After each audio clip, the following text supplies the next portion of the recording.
উম্মত তুমি জানো না আমি যে তায়েফের পাথরের আঘাতে পুরা পিঠ চালনির মতো জাজরা বানায় ফেলছে আমার?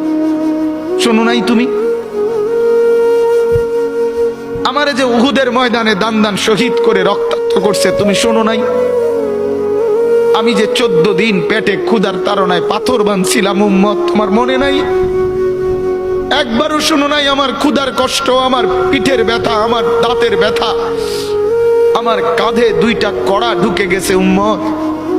আমার ঘরে 3 মাস আল্লাহর নবীর স্ত্রী আয়েশা বলছে, আল্লাহর কসম উম্মত, নবীর স্ত্রী বলছে 3 মাস 3টা চাঁদ উঠছে ডুবছে, রাইনা হেলালান সুম্মা হেলালান সুম্মা হেলালান, 3 চাঁদ 3 মাসে নবীর 9 জন বিবির কারো ঘরে আম্মা জান আয়েশা বলে 1 ফোঁটা চুলায় আগুন জ্বলে নাই। মা আওকাদাত ফি আবিয়াতে রাসূলিল্লাহ নারুন, নবীর একজন বিবির ঘরেও আগুন জ্বলে নাই।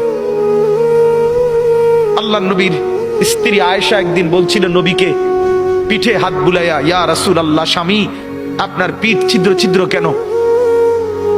পুরা পিঠ চালনির মতো ছিদ্র ছিদ্র কেন? আপনার কি ছোটবেলায় বসন্ত রোগ হয়েছিল, গোটা হয়েছিল? আল্লাহর নবী চোখের পানি ফেলে বলছে, আয়েশা তুমি জানো না আমার এই পবিত্র দেহে তো কোনোদিন মশাও বসে না, মাছিও বসে না, পোকা বসবে কেমনে?